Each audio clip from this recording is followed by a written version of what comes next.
we have another opportunity to just talk about why would micro business not grow, or well put it, growth of micro business is a possibility within our reach. Today we just want to talk about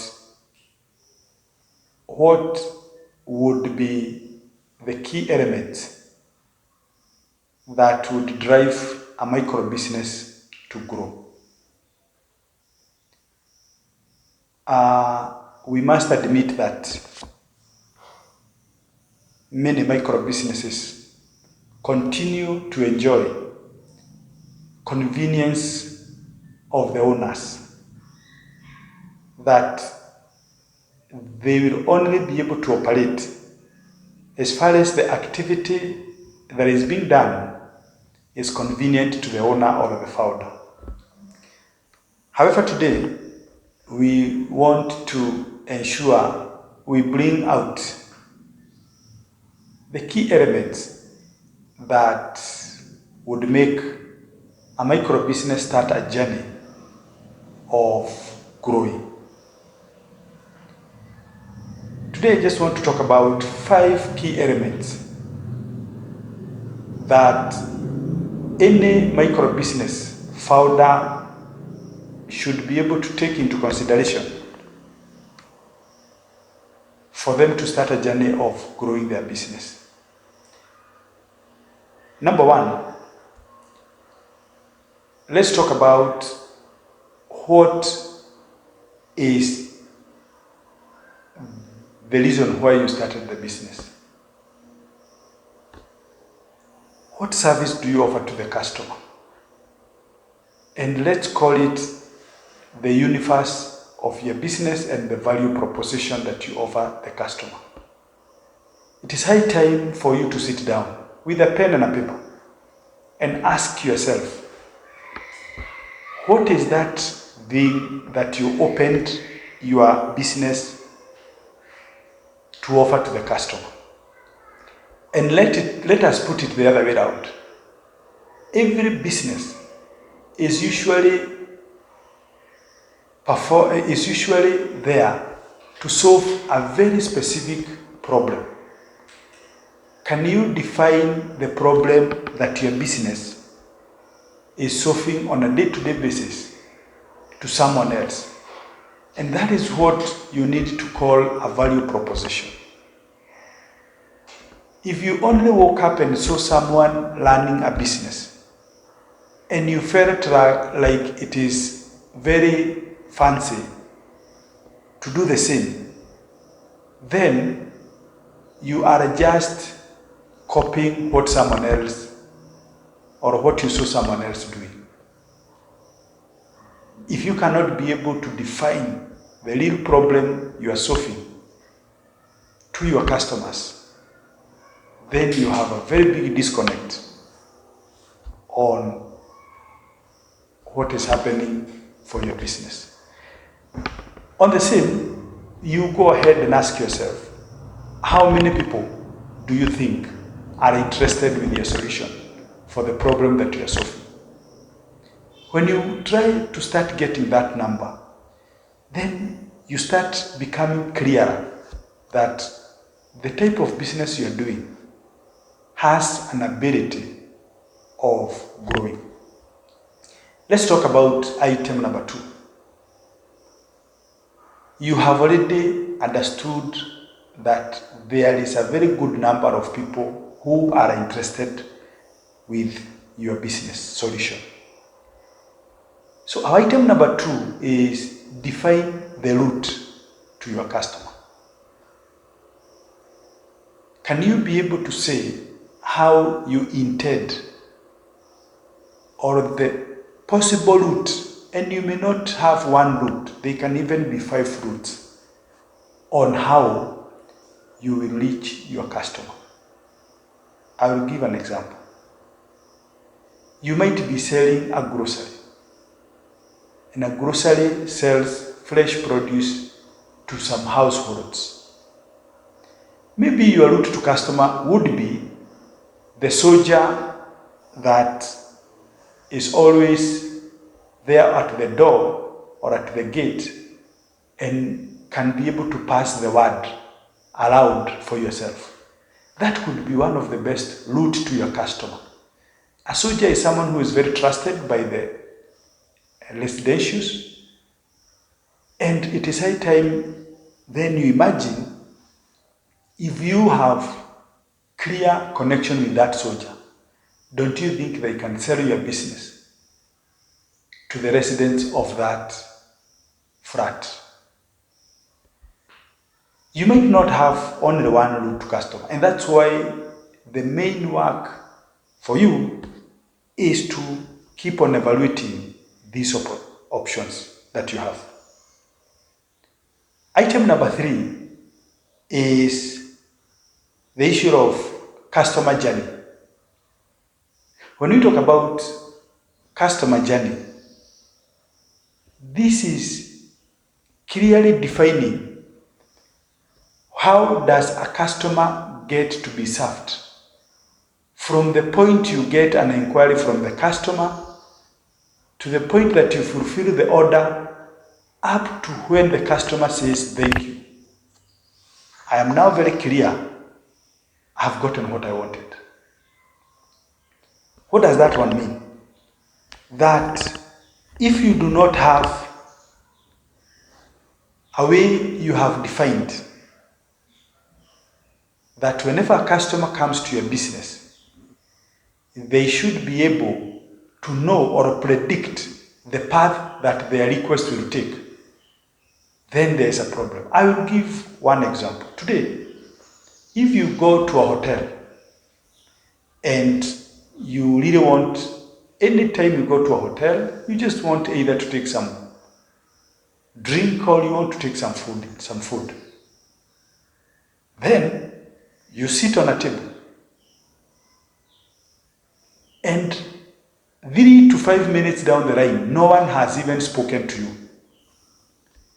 You are now even more curious that the desire you had for a cup of tea is wading away. And now you ask yourself, who is responsible of ensuring that customers get attended as soon as possible?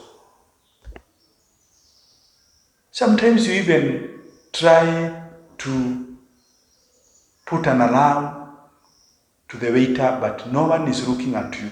And you look as if you are the one who is begging to be served. So, but if the hotel had a very clear path that anytime a customer has entered into this hotel, within the first 1 minute, there should be someone who have asked what they want. There should be a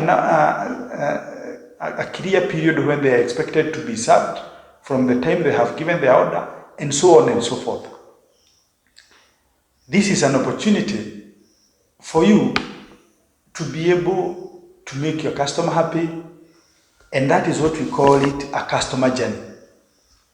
And I want you to imagine you are taking a journey from one city to the other. What was the experience that you had along that journey? What was the experience in terms of the vehicle speed? What was the experience in terms of the vehicle delays? And so forth and so forth. Item number 4, we want to talk about business money. Business money. There is a very big problem. A very big problem. Most of the businesses that are owner managed, and this is where micro businesses fall. The moment the owner has fought all of the battles and the business has started making some cash flow, there has been a very big trap that owners have become, what I would say in quotes, thieves who stole money from their own businesses. So, to perform and to undertake your good business, you need to start a way of paying yourself first, whereby you tell your business, I want you to be paying me 50,000 per month. So, if you are setting yourself a salary, then it means you have also told the business, you have given yourself a target of making 500,000. For example, if you cannot promise your business like that, then promise yourself a small salary or bring someone else whom the business is ready to pay and will in reverse or will be able to bring a target for the business. Because the issue of business money, and this is where most of the business have stagnated big time, is because a business has made some money, but the owner continue to drain it with personal engagement. That tomorrow you have gotten a phone call, someone is getting married, you are ready to take up money from the business and contribute.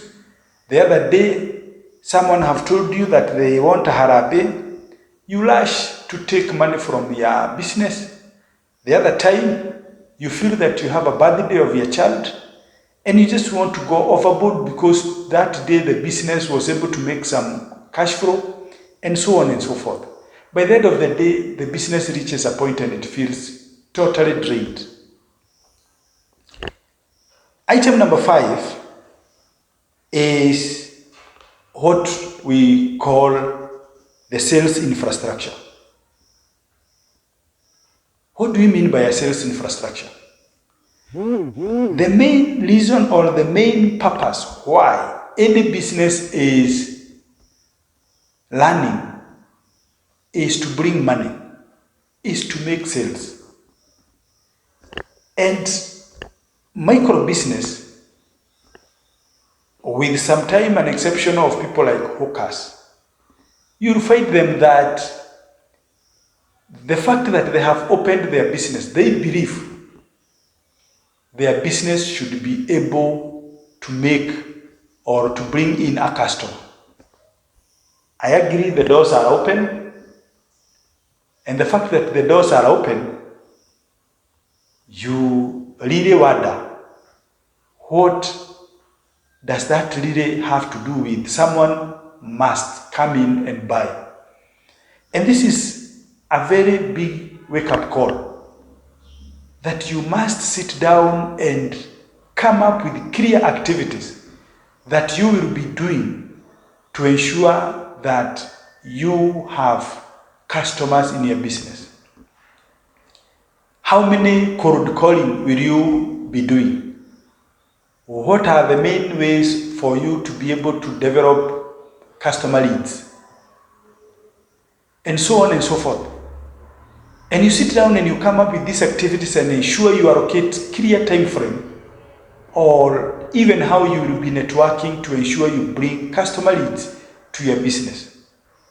The moment you start defining this, you will start seeing the sales of your business have started to surge, because it is a deliberate effort.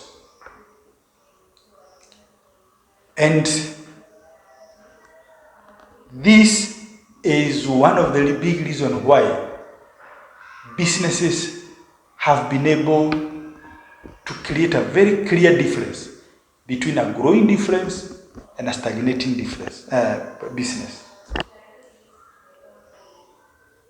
The final element that I would want us to talk about today is, and which is, I know I had talked about 5 elements, but let us add one more, that is called the business performance monitoring and review system. Today, we are always told anything that you cannot measure, you can never improve it. Even a child who is growing, you are always told that the first 9 months, your child will be required to be going to clinic. The doctor will be checking, some key issues and to see whether the child is growing in the right way. It is the same for your business. You've got to imagine what are the key things that you want to keep on monitoring, maybe on a daily basis, maybe on a weekly basis, maybe on a monthly basis, to ensure that you can compare the progress with what you anticipated. And if you cannot be able, for example, to sit down at the end of the month and say, my business was able to make sales of 100,000. Out of 100,000, I had expenses of 120,000. I made a loss of 20,000. If you cannot have time, and this is where mostly micro businesses are losing it out, that they are full of a lot of activities, and I repeat again, a lot of activities. But by the end of the day, the leaders of these businesses do not have time to sit down and say, today we have time to look at what has been happening to our business. And then you also project next month, this is what you expect to happen. If you don't have those elements, for example, a small business, you can measure monthly, ensure you look into your financials. How did the business perform? Item number 2, how many customers did you serve? Head count, how many did you serve? Item number 3, each customer, what was the range of income did each customer bring? Can you be able to ask yourself, if you had projected each customer to be bringing this number of income, did your average reach? Item number 4, how many calls were made for the sake of looking for the customer leads? And so on and so forth.